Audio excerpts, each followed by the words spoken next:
मेरे पति अपनी माँ के इकलौते बेटे थे, जिसे शादी के कई सालों के बाद मेरी सास ने बहुत ही मन्नतों और प्रार्थनाओं के बाद पाया था। अमर के पापा तो उसके बचपन में ही इस दुनिया को अलविदा कह गए थे। अमर की माँ ने अकेले उसकी परवरिश की। उन्होंने माँ और बाप दोनों का प्यार अमर को दिया। दुनिया की सर्द और गर्म हवाओं से बचाकर रखा, पढ़ा लिखा कर काबिल इंसान बनाया। फिर वो अमर के लिए अच्छा रिश्ता ढूंढने लगी। हमारा और अमर का घर एक ही मोहल्ले में था। इत्तेफाक से मेरे माँ बाप भी मेरे लिए एक अच्छे लड़के की तलाश में थे। एक ही मोहल्ले में रहने के बावजूद हमारे दोनों घरों की आपस में कुछ खास जान पहचान नहीं थी। जैसे ही रिश्ते वाली ने अमर की माँ को बताया, संतोषी बहन, तुम क्यों इधर उधर मारी मारी फिर रही हो? रिश्ता तो अपने मोहल्ले में ही मौजूद है, वो भी खानदानी और इज्जतदार लोग हैं। माँ ने हैरानगी से कहा, अच्छा, क्या तुमने लड़की को देखा है? रिश्ते वाली संगीता आंटी बोली, हाँ, लड़की खूबसूरत होने के साथ साथ बहुत गुणवान और नेक बच्ची है। हमारी ही आंखों के सामने पली बड़ी है। अपनी गली के नुक्कड़ वाले सुरेश भाई साहब है ना, उन्हीं की बेटी है। बहुत ही अच्छा परिवार है। अगर तुम कहो तो मैं बात चलाऊं। वैसे भी वो आजकल अपनी बेटी के लिए एक अच्छे रिश्ते की तलाश कर रहे हैं। फिर ऐसा ना हो कि ये रिश्ता हाथ से निकल जाए। नहीं नहीं संगीता, तुम अमर के रिश्ते की बात चलाओ। बाकी जो भगवान को मंजूर होगा वही होगा। बस मुझे तो ऐसी लड़की चाहिए जो मेरे बेटे के साथ साथ मुझे भी इज्जत दे। संगीता आंटी बोली, संतोषी बहन, तुम कैसी बातें कर रही हो? जैसा आजकल का दौर चल रहा है, वो लड़की बिल्कुल भी वैसी नहीं है। अच्छा, मैं चलती हूँ और आज ही सुरेश भाई साहब से इस रिश्ते के बारे में बात करूंगी। माँ जी ने कहा, हाँ जरूर, बस जल्दी से। मैं चाहती हूँ कि मेरे अमर की शादी हो जाए। मैं जल्द से जल्द अपना ये फर्ज निभा देना चाहती हूँ। शाम को जब अमर काम से वापस घर आया तो मेरी सास पहले से ही उसका इंतजार कर रही थी। वो बोली, अमर बेटा, संगीता ने तुम्हारे लिए एक लड़की बताई है। अमर तौलिया से हाथ साफ करते हुए बोला, देख लो माँ, मैं तो सब कुछ आप पर ही छोड़ चुका हूँ। आप जिसे कहेंगी मैं उसी से शादी करूँगा। अमर की माँ बोली, जीते रहो बेटा, मैंने संगीता से कह दिया है कि वो बात आगे बढ़ाए। वैसे भी लड़की हमारे मोहल्ले की ही है। अमर ने हैरानी से पूछा, मोहल्ले की? हाँ, अपनी गली में जो सुरेश भाई साहब है ना, वही, जो आजकल अपनी बेटी के लिए रिश्ते की तलाश में है। संगीता कह रही थी कि लड़की बहुत ही गुणवान और शरीफ है। मुझे तो बस ऐसी ही बहू चाहिए जिसे हर चीज का सलीका आता हो, चाहे वो मोहल्ले में ही क्यों ना हो। अमर उनके हाथ पर हाथ रखते हुए बोला, माँ, जैसा आप कहेंगी वैसा ही होगा। अगले दिन जब संगीता आंटी आई तो वो बहुत खुश थी, जिससे अमर की माँ को भी अंदाजा हो गया कि शायद बात बन गई है। फिर अगले दिन मेरी सास मुझे देखने के लिए आई। मैं नजरें झुकाए उन लोगों की सारी बातें सुनने लगी। मेरी सास ने मुझे पहली नज़र में ही पसंद कर लिया और इस तरह से मैं गली के उस नुक्कड़ से ब्याह कर अमर के घर आ गई। शादी की पहली सुबह ही अमर मुझे कमरे में अकेला छोड़कर अपनी माँ के घुटनों से लगकर बैठ गया। कितनी ही देर तक मैं कमरे में अमर का इंतजार करती रही। मुझे उस पर बहुत गुस्सा आ रहा था कि भला कोई अपनी नई नवेली दुल्हन को इस तरह से छोड़कर जाता है। शादी के एक हफ्ते बाद हमने प्लान बनाया कि हम कहीं बाहर खाना खाने जाएंगे। अमर बोला, माधुरी, तुम यहीं रुको, मैं माँ से इजाज़त लेकर आता हूँ। मैं मुंह ही मुंह में बड़बड़ाने लगी, इजाज़त तो ऐसे ले रहे हो जैसे दूध पीते बच्चे हो। माँ जी बोली, तुम लोग तो बाहर जा रहे हो, बाहर से ही खाना खा लेना। माधुरी से कहो कि जाने से पहले मेरे लिए खाना बना दे। अमर मेरे बिगड़ते हुए मूड की परवाह किए बिना बोला, माधुरी, पहले माँ के लिए खाना बना दो, उसके बाद हम लोग चलेंगे। उसी दिन मुझे बहुत गुस्सा आया कि मेरे आते ही अमर की माँ ने खड़ूस सास वाला बर्ताव करना शुरू कर दिया। लेकिन क्योंकि मैं इस घर में नई नवेली दुल्हन बनकर आई थी, तो मैं नहीं चाहती थी अमर मुझे बुरी औरत समझे। इसीलिए मैं चुपचाप उस दिन खामोशी से किचन में चली गई। रात को हम लोग काफी देर बाद घूम फिरकर जब घर लौटे तो अमर सीधा अपनी माँ के कमरे में गया। सास के कमरे की तरफ जाते हुए देखकर मैं बोली, अमर, आप कहाँ जा रहे हैं? अमर बोला, मैं माँ को देख रहा हूँ। बिना बात वो परेशान हो रही होंगी। मुझे देखकर उन्हें तसल्ली हो जाएगी कि हम लोग घर वापस आ चुके हैं। ये कहकर अमर उनके कमरे में चला गया और मैं जल भुनकर अपने कमरे में चली आई। अमर को अपनी माँ के पास गए हुए काफी देर हो चुकी थी। एक तो ये उनकी चमचागिरी ही खत्म नहीं होती। अगर ऐसे माँ के घुटनों से लगकर ही बैठना था, तो फिर मुझसे शादी क्यों की? मेरे अंदर जलन अब कूट कूट कर भरने लगी थी। जब अमर कमरे में आया तो मैं सोने के लिए लेट चुकी थी। अमर बोले, माधुरी, सो गई हो क्या? अगर मैं अब भी सोई नहीं, तो फिर और क्या करूं? आपके पास तो मेरे लिए टाइम ही नहीं है। माँ के पास बैठने के लिए तो आपके पास वक्त ही वक्त है। अब जब नींद आने लगी तो तब उठकर कमरे में आप आ गए। माधुरी, ये तुम कैसी बातें कर रही हो? आज तो हम बाहर इतना घूमे फिरे, खूब एंजॉय किया। सारा दिन मैं माँ के पास बैठा ही कहाँ पाया हूँ। मैं कड़वी होकर बोली, तो जाइए ना माँ के पास, वहीं जाकर सो जाइए। अमर बोले, माधुरी, तुम खामखा बात का बतंगड़ बना रही हो।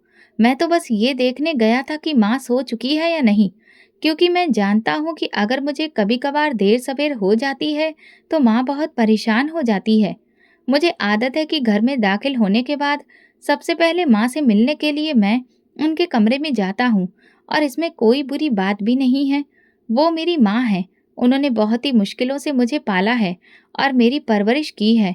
मैं करवट लेकर मुंह दूसरी तरफ करते हुए बोली, अमर, बस करिए, मुझे नींद आ रही है।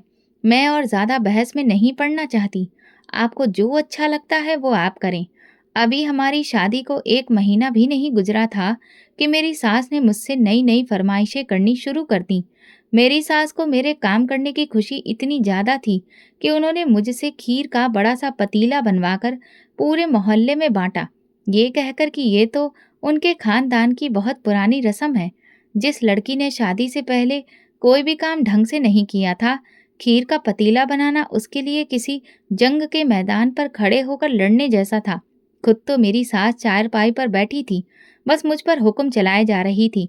जैसे तैसे करके मैं खीर बना चुकी थी। तब वो बोली, माधुरी, मुझे चखाओ तो सही कि खीर कैसी बनी है। मैं मन ही मन बड़बड़ाती हुई आई। एक तो इन्हें हर वक्त खाने की लगी रहती है। मैंने प्लेट में निकालकर खीर माँ जी को दी। खाने के बाद वो अपने माथे पर परेशानी के भाव लाते हुए बोली, फिर तो ये तो कुछ खास नहीं बनी है माधुरी। क्या तुमने इससे पहले कभी खीर नहीं बनाई थी? मैं अपने हाथों की उंगलियों को मरोड़ते हुए बोली, नहीं माँ जी, मेरी माँ ने मुझे कभी भी कुछ करने ही नहीं दिया था। अरे वाह! तुम्हारी माँ भी खूब है, जिसने तुम्हें शादी से पहले कुछ भी नहीं सिखाया। वरना तो हर माँ की कोशिश होती है कि वो अपनी बेटी को हर चीज़ सिखाकर ससुराल भेजे। मैं तो समझती थी कि तुम बहुत ही गुणवान हो। मैं अपनी सफाई देते हुए बोली, माँ जी, बेशक मैं कभी घर में कुछ खास काम नहीं किया जाता था, लेकिन फिर भी मुझे सब कुछ आता है। माँ जी खीर की प्लेट एक साइड पर रखते हुए बोली, अरे भाई, ऐसा काम आने का भी क्या फायदा? अब ये खीर ही खाकर देखो, इसमें तो कोई स्वाद ही नहीं है। जब ये मोहल्ले में बांटी जाएगी तो फिर लोग इसे खाकर कैसी कैसी बातें करेंगे। मैं गुस्से से पैर पटकती हुई किचन में वापस चली गई। चम्मच को पतीले पर गुस्से से रखते हुए बोली, क्या मुसीबत है? एक तो इतनी गर्मी में काम करो, फिर भी इन्हें कुछ पसंद ही नहीं आता। एक भी काम को हाथ तो खुद लगाती नहीं है। जो मैं करती हूँ उसमें भी 100-100 कीड़े निकालती हैं। मैं खीर का चम्मच मुंह में डालते हुए बोली, अच्छी भली तो है। माँ जी को तो वैसे ही आदत है 50 बातें बनाने की। खीर बनाने के बाद से मेरी सास ने बिल्कुल ही काम करना छोड़ दिया था। मैं अकेली सुबह से शाम तक घर के कामों में लगी रहती, और मेरी सास तो गली मोहल्ले की औरतों से मिलने के लिए निकल जाती और कितनी कितनी देर घर से बाहर रहती, या फिर चारपाई पर बैठे बैठे सब कुछ देखती रहती कि मैं कैसे काम कर रही हूँ, और मुझे रोकती टोकती रहती। मैं तो घर के काम कर कर के तंग आ चुकी थी। कई बार तो मेरा जी चाहता कि ये सब कुछ छोड़कर एक लंबी छुट्टी के लिए अपने मायके चली जाऊं, पर क्या करती। मेरा मायका भी पास में ही था। अगर मुझे अपने माँ बाप के घर जाना होता तो अमर सुबह ऑफिस जाते हुए मुझे मेरे मायके छोड़ जाते और शाम को वापसी पर ले आते। इस तरह मुझे कुछ घंटे का सुकून भी ठीक से नसीब नहीं हो पाता था। शुरू से ही मुझे इतना काम करने की आदत नहीं थी। मैं तो कम से कम करती थी। 1-2 बार मैं अमर से शिकायत करने लगी तो वो बोले, माधुरी, मैं माँ से बात करता हूँ, सफाई वगैरह के लिए नौकरानी रख देते हैं, तुम्हें भी आसानी हो जाएगी। मैं बोली, मगर अमर, मुझे नहीं लगता कि माँ जी मानेंगी। तुम फिक्र मत करो, मैं माँ से बात करूंगा, और अगर वो नहीं मानी तो मैं उनसे कहूंगा कि वो तुम्हारे साथ काम में हाथ बटाएं। अमर अपने कमरे में जाने के लिए मुड़ा तो मैं बाजू से पकड़कर अमर को रोक लिया। अमर, माँ जी को बिल्कुल भी शक नहीं होना चाहिए कि मैंने आपसे नौकरानी वाली बात कही है, वरना आपके जाने के बाद मुझे हजारों बातें सुनाई देंगी। अमर इस बात पर हंसते हुए चले गए। जब अमर माँ के कमरे में गए तो वो रामायण पढ़ने में व्यस्त थीं। अमर ने अपनी माँ के पास बैठकर बड़े ही प्यार से उनके चेहरे की तरफ देखा। उनके चेहरे पर बुढ़ापे के असर साफ नजर आ रहे थे। जैसे ही माँ अमर की तरफ देखने लगी तो वो बोली, आ गया मेरा बच्चा। हाँ माँ, मुझे आपसे जरूरी बात करनी थी। माँ हैरान होकर बोली, हाँ बोलो, कौन सी ऐसी जरूरी बात है? अमर बोला, माँ मैं ये कह रहा था कि क्यों ना हम घर की सफाई के लिए एक नौकरानी रख लें। घर के इतने सारे काम होते हैं और माधुरी अकेले सारे काम करके थक जाती है। माँ बोली, देखो अमर, हमारी कोई इतनी लंबी चौड़ी तो फैमिली है नहीं। देखो बस हम सिर्फ 3 लोग ही तो हैं। मैं भी तो शुरू से ही घर के सारे काम खुद ही करती आई हूँ। और फिर तुम्हारा बजट भी तो इतना नहीं है कि तुम एक नौकरानी को रख सको। जितनी तुम्हारी तनख्वाह है उससे तो घर के खर्च ही मुश्किल से पूरे होते हैं। अमर बोला, मैं घर के खर्चों के साथ साथ अपनी सेविंग भी तो की हुई है ना। आखिर वो सेविंग किस दिन काम आएगी? माँ बोली, बेटा वो सेविंग मैंने खुद के लिए नहीं बल्कि तुम्हारे आने वाले बच्चों के बेहतर भविष्य के लिए की है। जब तुम्हारे बच्चे हो जाएंगे तो तुम पर और ज्यादा जिम्मेदारियां बढ़ जाएंगी। उन सारे खर्चों को तुम अपनी एकमात्र तनख्वाह से कैसे पूरा करोगे? मैं तो बस यही सोचकर तुमसे कह रही थी, बाकी जो तुम्हें ठीक लगे। मैं माँ हूँ, मैं तुम्हारे आने वाले कल के लिए फिक्रमंद हूँ। और रही घर के कामों की बात, तो मैं हूँ ना, मैं माधुरी का घर के कामों में हाथ बटाऊंगी। तुम तो जानते हो अब मैं बूढ़ी हो चुकी हूँ, मुझे कहाँ सारे घर का काम हो पाता है। जब जवान थी तो ये काम मेरे लिए जरा बराबर भी भारी नहीं था। अमर भी माँ की बात से बेफिक्र हो गया। जैसे ही अमर कमरे में वापस आया मैं चट्ट से बोली, क्या कहा माँ ने? आप कब मुझे नौकरानी लाकर दे रहे हैं? अमर बोला, देखो माधुरी, माँ बिल्कुल ठीक कह रही थी। मैं हैरानगी से अमर की तरफ देखते हुए बोली, क्या ठीक कह रही हैं? अमर बोला, यही कि हमारी छोटी सी तो फैमिली है और घर के काम होते ही कितने हैं। तुम और माँ मिलकर कर लिया करो। अगर हम ऐसे ही फिजूल खर्ची करते रहेंगे और नौकरानी रखेंगे तो जो थोड़ी बहुत सेविंग है वो भी पूरी खर्च हो जाएगी। मैं अपने दोनों हाथ बांधते हुए बोली, मुझे तो पहले ही पता था कि आप अपनी माँ की बातों में आकर यही फैसला करेंगे। मेरी तो आपको जरा भी फिक्र नहीं है। अमर बोले, माधुरी ऐसी बात नहीं है, लेकिन जो माँ कह रही है वो भी तो गलत नहीं है। तुम बिना वजह ही गुस्सा कर रही हो। मैं गुस्से में तमतमाई हुई किचन में चली गई। माँ जी ने नौकरानी नहीं रखी थी, लेकिन हाँ, उन्होंने घर के कामों में मेरा हाथ बटाना शुरू कर दिया था। बल्कि ज्यादातर काम में अब अपनी सास से ही मैं करवाती। जब अमर के आने का टाइम होता तो मैं खुद को किसी न किसी काम में व्यस्त कर लेती।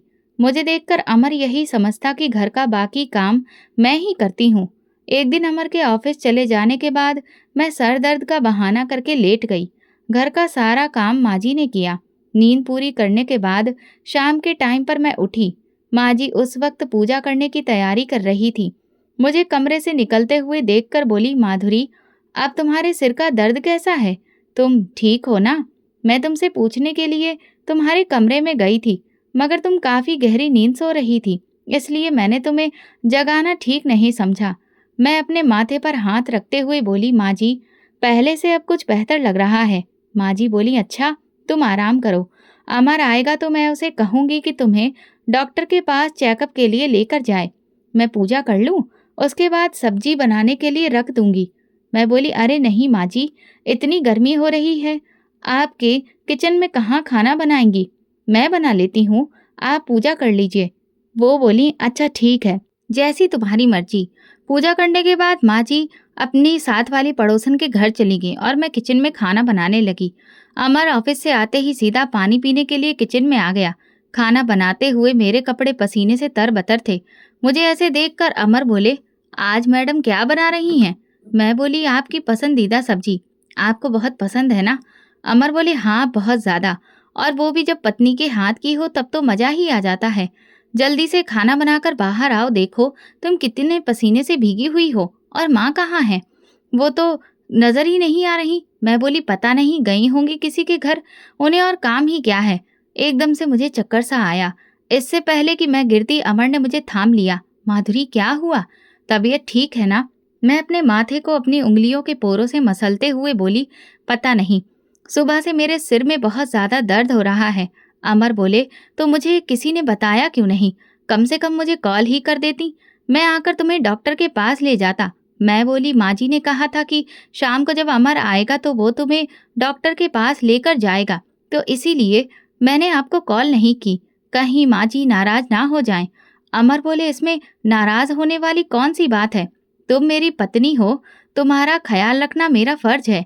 अमर मेरे हाथ से चम्मच लेकर रखते हुए बोले, चलो ये सब छोड़ो, हम अभी के अभी डॉक्टर के पास जा रहे हैं। मैं बोली, अमर मैं ठीक हूँ, डॉक्टर के पास जाने की ज़रूरत नहीं है। ज़रूरत है माधुरी, बस तुम जल्दी से चेंज कर लो। अमर माँ जी को बताए बिना मुझे डॉक्टर के पास ले गए। चेकअप के बाद डॉक्टर ने जो खबर सुनाई, वो सुनते ही अमर खुशी से पागल हो गए। वो मेरा हाथ पकड़कर बोले, माधुरी, आज तुमने मुझे दुनिया की सबसे बड़ी खुशी दी है। मैं बता नहीं सकता कि आज मैं कितना खुश हूँ। मैं बोली, अमर, आपकी खुशी आपके चेहरे से झलक रही है। जब हम लोग वापस घर आए तो माँ आंगन में चारपाई बिछाए बैठी थी। हमें देखते ही उठ खड़ी हुई। अरे, तुम लोग मुझे बिना बताए कहाँ चले गए थे? इससे पहले कि मैं कुछ बोलती, अमर बोले, माँ आपने मुझे कॉल करके क्यों नहीं बताया कि माधुरी की तबीयत ठीक नहीं है? वो इतनी गर्मी में किचन में खाना बना रही थी, उसे चक्कर आया। अगर मैं वहां मौजूद नहीं होता तो ना जाने क्या से क्या हो जाता। वो तो शुक्र है कि बहुत बड़ा नुकसान होने से बच गया। माँ बोली, बेटा मैं तो सुबह से। मैं तुरंत ही उनकी बात काटते हुए बोली, माँ जी, आपके लिए एक बहुत बड़ी खुशखबरी है, आप दादी बनने वाली हैं। अच्छा, अरे वाह, भगवान का लाख लाख शुक्र है। माँ जी मुझे अपने से लगाते हुए मेरे सर पर हाथ फेरने लगी। तुम लोग बैठो, मैं पानी लेकर आती हूँ, और साथ में मिठाई भी। हमें आज इतनी बड़ी खुशखबरी जो सुनने को मिली है। अमर माँ जी से कहने लगे, माँ अब एक बात का ध्यान रखिएगा, डॉक्टर ने माधुरी को बेड रेस्ट करने को बोला है, अब इसका ख्याल रखना आपकी जिम्मेदारी है। माँ जी बोली, अमर तुम फिक्र मत करो, मैं बहुत अच्छे से इसका ध्यान रखूंगी। मुझे तो बस उस दिन का इंतजार रहेगा जब मैं अपने पोते या पोती को अपनी गोद में खिलाऊंगी और ये घर उसकी किलकारी से गूंज उठेगा। अच्छा, तुम माधुरी को कमरे में ले जाओ, ये थोड़ा आराम कर ले। थोड़ी देर में मैं तुम लोगों का खाना कमरे में ही दे आऊंगी। और माधुरी, तुम मेरी एक बात सुनो, खबरदार अगर तुम अपने कमरे से बाहर आई, जितना हो सके आराम करो। अमर मुझे लेकर कमरे में चले गए। वो मुझे बेड पर बिठाते हुए बोले, अब मैं तुम्हें किचन में बिल्कुल भी नहीं देखूं, समझ गई? मैं नहीं चाहता कि तुम अपनी सेहत के मामले में जरा भी लापरवाही करो। माँ तो है ही ना, वो सब कुछ देख लेंगी। तुम बस अपना और आने वाले नन्हे मेहमान का ख्याल रखो, यही तुम्हारा काम है। मैं बड़े ही नखरे के साथ बोली, अच्छा जी, अब क्या मैं बिस्तर से ही लग जाऊं? घर के छोटे मोटे काम करने में आखिर बुराई क्या है? माँ जी बेचारी अकेली थक जाएंगी, और वैसे भी अब उन्हें काम करने की आदत ही नहीं रही, क्योंकि सारा घर तो मैंने संभाला हुआ है। अमर बोले, अच्छा तुम ये सब छोड़ो और बताओ क्या खाओगी? अभी तुम्हारे लिए बाहर से लेकर आता हूँ। मैं बेमन से मुंह बनाते हुए बोली, फिलहाल तो मेरा कुछ भी खाने का मन नहीं कर रहा है, बस मैं कुछ देर आराम करना चाहती हूँ। अमर मुझे लिटाते हुए बोले, अच्छा तुम आराम करो, मैं जरा बाहर चक्कर लगाकर आता हूँ। शुरू के 2-4 दिन तो मैंने काम को हाथ तक नहीं लगाया। मेरी सास खाना बनाने से लेकर सफाई तक सब कुछ खुद ही करती थी। मैं बहुत खुश थी कि चलो, माँ बनने के बहाने ही सही मेरी काम से जान तो छूटी, वरना तो मेरी सास मुझे कोई ना कोई काम करवाती ही रहती थी। मैं उनकी रोज रोज की खिदमत कर करके परेशान हो चुकी थी। कभी कभी तो ऐसा जी चाहता कि मुंह पर ही जवाब दे डालूं कि मुझे ये सब नहीं होता, मगर क्या करती, अमर के हाथों मजबूर थी। महीने के आखिर में अमर को जब ऑफिस से सैलरी मिलती तो वो थोड़ा बहुत जेब खर्च निकालकर सारी की सारी सैलरी अपनी माँ के हाथ में रख देते, और ये बात मुझे बहुत बुरी लगती थी। मुझे ये किसी भी तौर पर मंजूर नहीं था कि अमर अपनी सैलरी लाकर अपनी माँ को दे और मुझे अपनी छोटी छोटी ज़रूरतों के लिए अमर के आगे हाथ फैलाने पड़े। अब मैं इस घर में माँ जी का राज खत्म करना चाहती थी, क्योंकि शादी के बाद अमर की सैलरी पर सिर्फ मेरा अधिकार था। इस महीने भी हमेशा की तरह अमर ने अपनी सैलरी लाकर मेरे पास बैठी माँ जी के हाथ में रख दी, तो मैंने नाराजगी से उनकी तरफ देखा। माँ जी शायद मेरे दिल की बात समझ गई थी, इसलिए बोली, अमर, अब तुम ये जिम्मेदारी अपनी पत्नी पर डालो। मैं बूढ़ी हो चुकी हूँ, अब घर की जिम्मेदारी मुझसे और ज्यादा नहीं निभाई जाती। तुम ये सैलरी माधुरी को दो, वो अपने हिसाब से अब ये घर चलाएगी। मैं दिल ही दिल में बहुत खुश थी कि माँ जी ने तो मेरे दिल की बात ही कह दी। मगर साथ ही अमर बोले, नहीं माँ, जब तक आपका साया हमारे सिर पर है तब तक ये जिम्मेदारी तो आपको ही उठानी पड़ेगी। और वैसे भी माधुरी को जो भी चीज चाहिए होती है मैं खुद उसे लाकर दे देता हूँ, तो उसे इन पैसों की भला क्या जरूरत है। आप इन्हें अपने पास में ही रखें। मैं गुस्से में उठकर अपने कमरे में चली गई। अमर ने मुझे गुस्से से कमरे में जाते हुए देखा और वो भी मेरे पीछे आ गया। वो मेरे सामने आकर बोला, माधुरी, ये सब क्या था? तुम ऐसे वहां से उठकर क्यों आ गई? आखिर तुम्हें किस बात पर गुस्सा है? मैं जोर से बोली, अमर, मुझे किस बात पर गुस्सा आना चाहिए? इस बात पर कि मैं इस घर को चलाने के काबिल नहीं, या फिर इस बात पर कि मैं आपकी सैलरी की हकदार नहीं? एक पत्नी का अपने पति की कमाई पर सबसे ज्यादा अधिकार होता है, लेकिन मुझे लगता है जैसे आपकी कमाई पर तो मेरा कोई हक है ही नहीं। इसीलिए तो आपने माँ जी को मुझे ये हक देने से रोक दिया। अमर ने मुझे कंधों से पकड़कर सोफे पर बिठाते हुए कहा, देखो माधुरी, ये घर शुरू से माँ चलाती आ रही है। उन्हें घर के खर्चों का बखूबी अंदाजा है। वो ये सब बहुत अच्छे से लेकर चलती हैं। मैं उनका इकलौता बेटा हूँ और मेरी कमाई पर जितना तुम्हारा अधिकार है उतना ही माँ का भी है, क्योंकि उन्होंने मुझे पाल पोस कर बड़ा किया है और इस काबिल बनाया कि मैं आज एक अच्छी नौकरी कर रहा हूँ। रही बात तुम्हारी, तो तुम्हें जो चाहिए होता है वो मैं तुम्हें लाकर देता हूँ। मैं कभी तुम्हारे प्रति अपने फर्ज में कोई कोताही नहीं बरतता। वो थोड़ी सी झुंझलाहट के साथ मेरा चेहरा अपनी तरफ करते हुए बोला, अच्छा, आज हम बाहर कहीं घूमने के लिए चलते हैं और साथ में शॉपिंग भी करेंगे। तुम जल्दी से तैयार हो जाओ। ये सुनते ही मेरा मूड एकदम से बदल गया, क्योंकि मुझे शुरू से ही घूमने फिरने का बहुत शौक था। तो मैं उठकर जल्दी से तैयार हो गई। एक दिन मैंने अपने मायके वालों को दावत पर बुलाया था। मेरी शादी के बाद वो लोग पहली बार मेरे घर आ रहे थे। मैं चाहती थी कि इस दावत में किसी भी चीज की कोई कमी ना हो। मैंने अपनी सास को कुछ चीजें लिख कर दी और कहा, माँ जी, ये मुझे आप बाजार से लाकर दे दीजिए। लेकिन वो अपने माथे पर शिकन डालते हुए बोली, पर्ची तो ले गई, पर जब बाजार से वापस आई तो माँ जी का चेहरा उतरा हुआ था। वो गुस्से से चारपाई पर सामान पटकते हुए बोली, एक तो इन दुकानदारों ने भी इतनी महंगाई कर रखी है कि समझ में ही नहीं आता आदमी क्या खरीदे और क्या नहीं।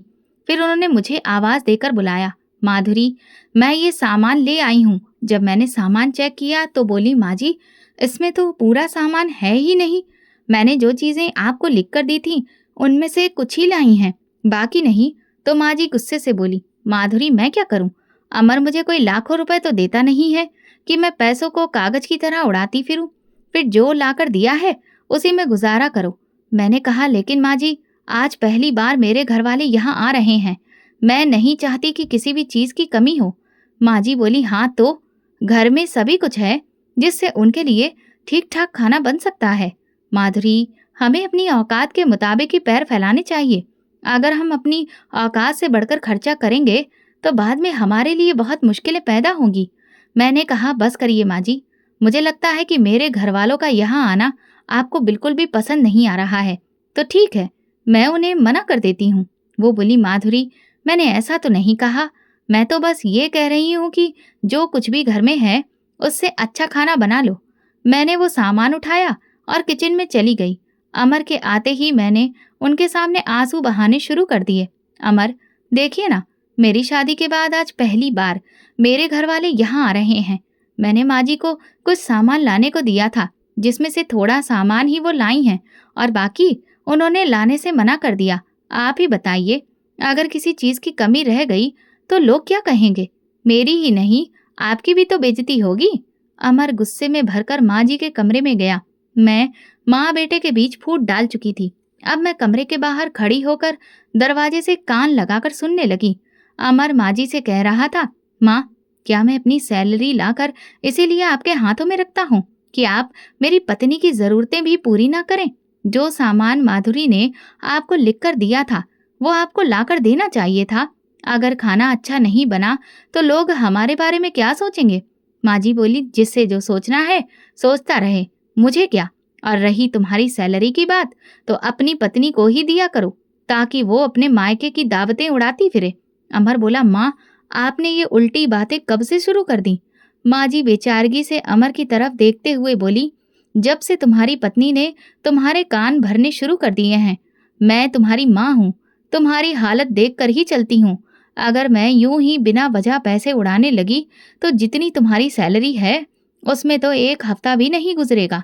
उस दिन माँ और अमर के बीच खूब बहस हुई। जब मेरे घरवाले आए, तो माँ ने उनसे ढंग से बात भी नहीं की। इस बात की वजह से मुझे अपनी सास पर बहुत गुस्सा आया। एक दिन अचानक मेरी तबीयत बिगड़ गई। अमर मुझे डॉक्टर के पास लेकर गए। डॉक्टर ने सख्ती से मना किया कि मैं कोई काम ना करूं और पूरी तरह से आराम करूं। अमर मुझ पर बहुत गुस्सा था कि मैं लापरवाह हूं। उन्होंने मुझसे सख्ती से कह दिया कि अगर कुछ भी गलत हुआ तो वो मुझे कभी भी माफ नहीं करेंगे। मेरी तबीयत बिगड़ने के कुछ दिन बाद मेरी सास हड्डियों के दर्द की बीमारी से परेशान हो गई। वो दिन रात घुटनों के बल बैठी रहती और कोई काम नहीं करती। मैं भी सारा दिन अपने कमरे में लेटी रहती, लेकिन जैसे ही अमर के आने का समय होता, मैं तुरंत जाकर काम में लग जाती और रोज तरह तरह की बीमारियों के बहाने ढूंढती। अमर भी मेरी बातों को सच मानने लगा और रोजाना अपनी माँ से लड़ता कि माँ, आप अच्छे से जानती हैं कि माधुरी की तबीयत ठीक नहीं रहती, कुछ तो ख्याल किया करिए। वो हर वक्त कामों में लगी रहती है। सास अपने घुटनों को दबाते हुए बोली, अमर, मेरे घुटनों में दर्द रहने लगा है। मैं सोच रही थी कि तुमसे कहूं कि मुझे डॉक्टर के पास लेकर जाओ। ना जाने मेरे घुटनों में दर्द क्यों शुरू हो गया है। अपने आने वाले बच्चे की मोहब्बत के आगे अमर के लिए अब हर रिश्ता बेमानी हो गया था। अब तो वो छोटी छोटी बातों पर भड़कने लगा था और मैं भी माँ जी को बेइज्जत करवाने का कोई मौका हाथ से जाने नहीं देती थी। पहले जो अमर अपनी माँ से पूछे बिना एक भी काम नहीं करता था, अब वो हर काम मुझसे पूछ पूछ कर करता। महीने के आखिर में जब वापस से तनख्वाह मिलती तो वो लाकर मेरे हाथ में रखता। मैंने अमर को अपनी मुट्ठी में कर लिया था। एक दिन जब मैं और अमर सुबह के वक्त नाश्ता कर रहे थे, तो माँ जी अपने कमरे से निकली। वो अपने दोनों घुटनों पर हाथ रखकर झुककर चल रही थी और चलते चलते एकदम से जमीन पर गिर पड़ी। अमर ने मुंह में निवाला डालते हुए वहीं पर छोड़ दिया और जल्दी से माँ जी को उठाकर कमरे में ले गया। मुझसे बोला, तुम माँ के पास रुको, मैं अभी डॉक्टर को लेकर आता हूँ। चेकअप के बाद डॉक्टर ने बताया कि माँ जी को यूरिक एसिड की दिक्कत हो गई है, जिसकी वजह से उनके घुटनों में दर्द रहता है। डॉक्टर ने कुछ दवाइयाँ लिख दी जो बहुत महंगी थीं। अमर मेरे पास आया और बोला, माँ की दवाइयों के लिए कुछ पैसे चाहिए। मैं बोली, अब क्योंकि महीने के बीच का समय होने वाला है, इसलिए मेरे पास तो इतने पैसे नहीं हैं। मैं तो सारे पैसे खर्च कर चुकी हूँ। अमर बोला, क्या तुमने 1 महीने की तनख्वाह 15 दिन में ही उड़ा दी? यार, ऐसे कैसे चलेगा? चलो ठीक है, मैं बैंक से पैसे निकालकर माँ की दवाइयाँ ले आता हूँ। और अब तो ये दवाइयाँ हर हफ्ते लानी पड़ेंगी। अगर दवाइयों पर ही इतने पैसे खर्च होते रहे, तो फिर हम ये घर कैसे चलाएंगे? और अब तो कुछ ही महीनों में बच्चे के इस दुनिया में आने के बाद खर्च और भी ज्यादा बढ़ जाएंगे। अमर कहने लगा, मैं नहीं जानता, जो जैसा चल रहा है वैसा चलने दो, बाद की बाद में देखी जाएगी। माँ हर वक्त चारपाई पर पड़ी रहती थी। अब तो मैं अपनी सास को ताने देने लगी थी, क्योंकि वो बोझ बन गई थी और ऊपर से फिर दवाइयों का इतना खर्चा। मैंने अपने पति को अपनी सास के खिलाफ कर दिया। अब तो अमर का ये हाल था कि वह आते जाते सास को नजर भरकर भी नहीं देखता था। एक दिन मेरी सास मुझसे बोली, माधुरी, मेरे साथ ऐसा जुल्म मत करो, तुम मेरे बेटे को मुझसे दूर कर रही हो। देखो बेटी, भगवान की लाठी में आवाज नहीं होती, भगवान से डरो। सास की ये कड़वी और जहर भरी बात सुनकर मुझे बहुत गुस्सा आया और मैंने सास को बहुत गालियां दी और ये तय कर लिया कि अब तो इस औरत को मैं इस घर से बाहर निकाल कर ही रहूंगी, चाहे उसके लिए मुझे कुछ भी क्यों ना करना पड़े। एक दिन शाम के वक्त मैंने अपनी तबीयत के बिगड़ जाने का बहाना किया। मेरा पति बोला, ये सब कैसे हुआ? तो मैंने कहा, आज फिर माँ जमीन पर गिर गई थी। मैंने सहारा देकर उन्हें चारपाई पर लिटा तो दिया। न जाने अचानक मुझे क्या हुआ कि मेरी तबीयत इस कदर बिगड़ गई। मैं आंसुओं के साथ रोने लगी। अमर, आपको पता है, माँ जी मुझसे कह रही थी कि मैं तो तबीयत खराब होने के बहाने करती रहती हूँ। मैंने माँ जी से कहा भी था कि डॉक्टर ने मुझे ज़्यादा वजन उठाने से मना किया है। इसके बावजूद वो बोली कि मुझे उठाने से कोई तुम्हारा बच्चा मर थोड़ी ना जाएगा। ये सुनकर अमर बहुत गुस्से में आ गया। माधुरी, आज के बाद तुम माँ का कोई भी काम नहीं करोगी, चाहे उनके साथ कुछ भी हो जाए। तुम उनके नज़दीक भी नहीं जाओगी। मैं बड़ी ही मक्कारी से अपने आंसू साफ करते हुए मुस्कुरा उठी। अब सिर्फ मेरा एक ही मिशन था, अपनी सास को ओल्ड एज होम भेज देना। मगर ये बात मैं अमर से सीधे नहीं कह सकती थी, इसलिए बातों बातों में अमर को इशारा दिया। अब तो मैं ऐसी हालत में नहीं हूँ कि माँ को संभाल सकूं। ओल्ड एज होम में बहुत सारे बुजुर्ग होते हैं और वहाँ पर देखभाल भी अच्छी होती है। क्यों ना आप माँ को ओल्ड एज होम छोड़ दें? ऐसे ही वहाँ पर उनका दिल भी लगा रहेगा। जब बच्चे की पैदाइश हो जाएगी तो हम माँ जी को वापस घर ले आएंगे। अमर बोला, मगर माधुरी, क्या माँ वहाँ पर जाने के लिए मानेगी? मैं बोली, आप उनसे कहना कि माधुरी की डिलीवरी के बाद हम आपको वापस घर ले आएंगे। आप उन्हें जरा अच्छे से समझाना, वो आपकी बात जरूर समझ जाएंगी। अमर बोला, अच्छा ठीक है, अब तो काफी रात हो चुकी है, मैं सुबह ही माँ से बात करके उन्हें ओल्ड एज होम छोड़ आऊंगा। सुबह होते ही अमर अपनी माँ के कमरे में गया। वो अभी पूजा करके फ्री हुई थी। अमर की हिम्मत नहीं हो रही थी कि वो अपनी माँ से ये बात कैसे कहे। अमर को देखकर उसकी माँ बोली, क्या मुझसे कोई बात कहना चाहते हो? अमर खामोश रहा तो माँ ने कहा, मुझे लगता है तुम किसी उलझन में हो, बताओ आखिर बात क्या है? अमर बोला, माँ, आपको तो पता है माधुरी के आखिरी दिन चल रहे हैं, उसकी हालत बहुत ही नाजुक है। डॉक्टर ने सख्ती से मना किया है कि वो कोई भी भारी काम नहीं करेगी। सारा दिन घर में उसके अलावा और कोई होता ही नहीं है जो आपकी देखभाल कर सके। इसीलिए मैंने फैसला किया है कि आपको ओल्ड एज होम छोड़ दूं। ये सुनकर माँ के चेहरे के हाव भाव बदल गए। उनके चेहरे पर दुख और गम के भाव आ गए। अमर बोला, माँ फिक्र मत करिए, जैसे ही बच्चे की पैदाइश हो जाएगी मैं आपको वापस ले आऊंगा। उसी वक्त अमर की माँ का दिल दुख से भर गया था। एक भरोसा जो एक माँ को अपने बेटे पर होता है, वो उस दिन टूट कर बिखर गया था। माँ जी बोली, ठीक है, मैं तुम्हारे साथ चलने को तैयार हूँ। मुझे इस घर में रखना चाहो या ना चाहो, मगर मुझसे मिलते आते रहना, क्योंकि मेरी आंखों की ठंडक ही तुमसे है। माँ की इस बात से अमर का दिल कटकर रह गया था। वो ये सब कुछ करना नहीं चाहता था। अगर उसकी मजबूरी ना होती तो वो कभी भी माँ को खुद से अलग नहीं करता। माँ ने अमर के सिर पर हाथ रखते हुए कहा, कब जाना है बेटा? अमर बोला, बस अभी। माधुरी से कहता हूँ कि वो आपकी पैकिंग कर दे। मैंने फटाफट से माँ जी के कपड़े और दवाइयाँ बैग में रख दी। घर से जाते हुए माँ बार बार पलट कर घर को देख रही थी और उनकी आंखों की नमी बता रही थी कि उनके दिल पर क्या गुजर रही है। लेकिन मुझे इससे कोई फर्क नहीं पड़ता था। मैं तो अपनी सास के घर से जाने पर बहुत खुश थी। मैं ये सोच सोच कर खुश हो रही थी कि अब अमर माँ जी को ओल्ड एज होम छोड़ आएगा और मैं मजे से रहूंगी। कुछ दिनों बाद आधी रात को अचानक मेरी तबीयत बिगड़ गई तो अमर मुझे अस्पताल ले गए। मुझे इमरजेंसी में ले जाया गया, जहां मैंने एक खूबसूरत बेटे को जन्म दिया। अमर बहुत खुश थे। उन्होंने पूरे अस्पताल में मिठाई बांटी। वो मेरे माथे पर हाथ फेरते हुए बोले, मुझे इतनी बड़ी खुशी देने के लिए थैंक यू। मैं बोली, अच्छा अमर, देखो तो ये किस पर गया है? अमर उसका माथा पकड़ते हुए बोले, ये तो बिल्कुल अपनी दादी जैसा लग रहा है। मैं जलकर बोली, ये मेरा बेटा है तो मेरे जैसा ही होगा, किसी दूसरे पर थोड़ी जाएगा। अमर बोले, वो कोई दूसरी नहीं बल्कि मेरी माँ है माधुरी। तुम ऐसी बात कैसे कर सकती हो? मैंने बात को बदलते हुए कहा, अच्छा हम घर कब जा रहे हैं? बस अभी थोड़ी देर में, कुछ फॉर्मेलिटीज हैं, मैं वो पूरी करके अभी आता हूँ। डिलीवरी के बाद जब मैं घर आई तो मुझे ऐसा महसूस हो रहा था जैसे मैं हवा में खुलकर सांस ले रही हूँ। मुझे कोई रोक टोक करने वाला नहीं था। अब मैं इस घर की अकेली मालकिन थी। एक दिन अमर मुझसे बोले, माधुरी, क्यों ना मैं जाकर माँ को ले आऊं? अब तो तुम भी पूरी तरह से ठीक हो चुकी हो। उनका भी तो जी चाह रहा होगा कि वो अपने पोते को देखें, उसे अपनी गोद में खिलाएं। मैंने कहा, अमर बस करिए, अब इस घर में या तो माँ जी रहेंगी या फिर मैं और मेरा बच्चा। अमर हैरत से मेरी तरफ देखते हुए बोले, मगर माधुरी, तुमने कहा था कि हम माँ जी को तुम्हारी डिलीवरी के बाद ले आएंगे। अब तो हमारा बेटा भी 3 महीने का हो चुका है। वो अपना बेटा होने के बावजूद वहाँ लावारिसों की तरह जिंदगी गुजार रही हैं। मैंने कहा, अमर, मुझे कुछ नहीं सुनना। मैं बस ये जानती हूँ कि अगर माँ जी इस घर में आई तो मैं यहाँ नहीं रहूंगी, बल्कि अपने बेटे को लेकर हमेशा के लिए यहाँ से चली जाऊंगी। अमर गुस्से से अपने हाथ की मुट्ठियां भींचते हुए वहां से चले गए।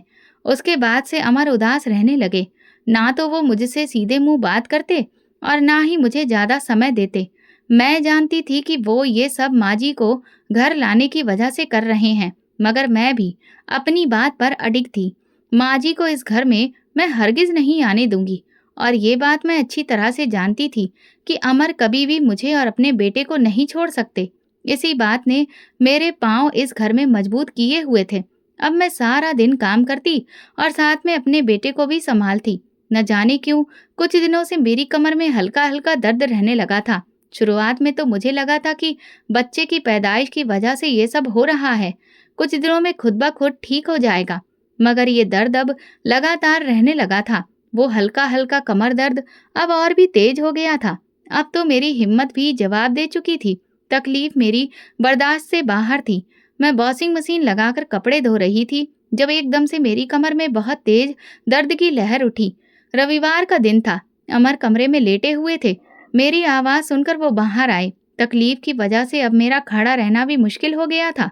मेरा पूरा शरीर जैसे जकड़ गया था। मैंने कहा, अमर, मुझे बचा लीजिए, मेरी कमर में बहुत दर्द हो रहा है। अच्छा, तुम हिम्मत रखो, 1 मिनट तुम यहाँ बैठो, मैं कमरे से आदित्य को ले आऊं, फिर हम डॉक्टर के पास चलते हैं। तेज दर्द की वजह से मेरी आवाज भी नहीं निकल पा रही थी। मैंने कहा, अमर, जल्दी करिए। जाते ही डॉक्टर ने कुछ टेस्ट लिख कर दिए। अमर ने अर्जेंटली वो टेस्ट करवा दिए। टेस्ट रिपोर्ट आने में अभी कुछ देर बाकी थी।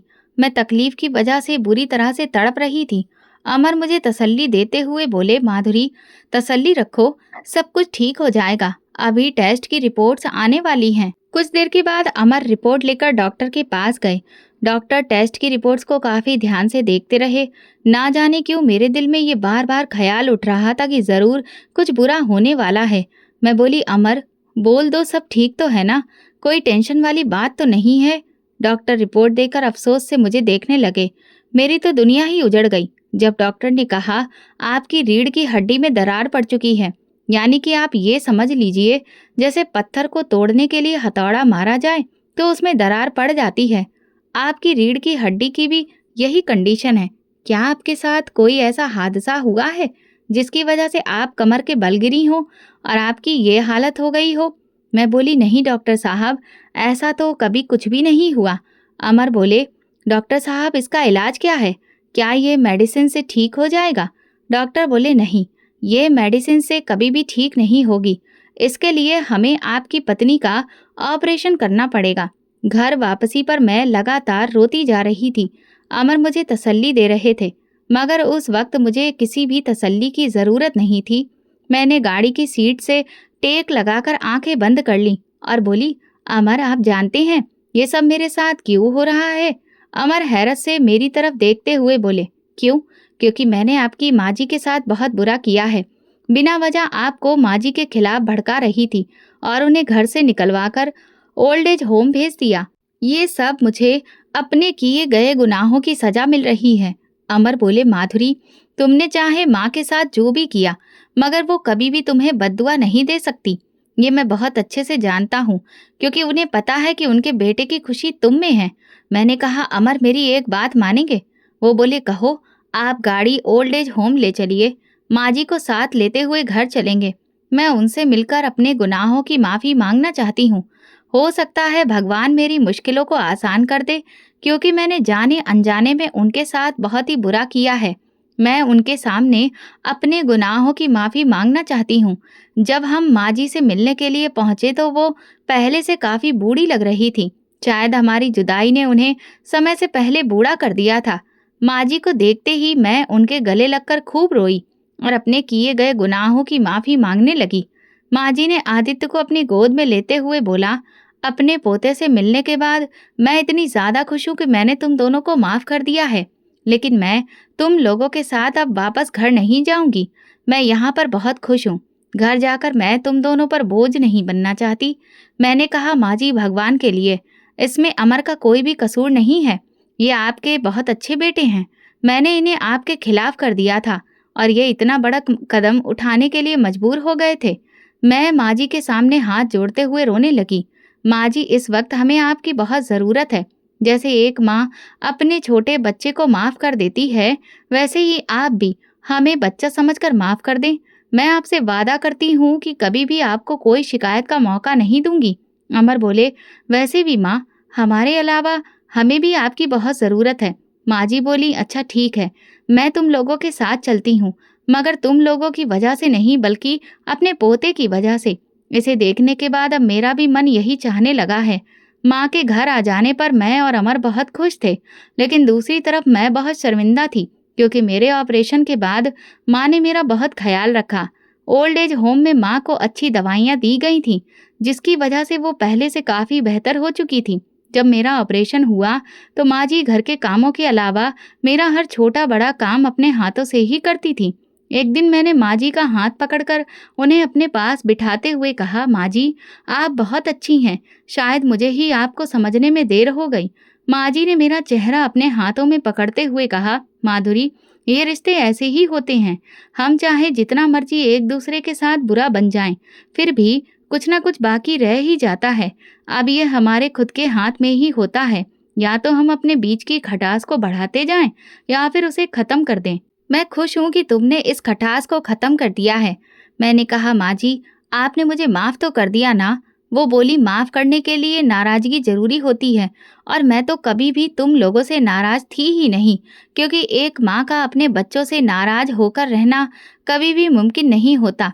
वो मेरे ऊपर कंबल उड़ाते हुए बोली, अब तुम आराम करो, मैं आदित्य को देख लूं। माँ के जाने के बाद मैंने गहरी सांस ली और सोचने लगी कि रिश्तों को समेटना और बिखेरना इंसान के खुद के हाथ में होता है। मैं अपने भगवान की शुक्रगुजार हूँ, जिसने सही वक्त पर मुझे सही समझ दे दी और मैं इन रिश्तों को बिखरने से बचा पाई। आज हम सब लोग खुशहाल जिंदगी जी रहे हैं और ये सब माँ जी की दुआओं का ही असर है। तो दोस्तों, अगर आपको हमारी कहानी पसंद आई हो तो कमेंट करके ज़रूर बताएं। वीडियो को लाइक करें और ज़्यादा से ज़्यादा शेयर करें। अगर आप चैनल पर नए हैं तो सब्सक्राइब जरूर करें और नोटिफिकेशन बेल दबाएं ताकि अगली अपडेट सबसे पहले आपको मिले। धन्यवाद।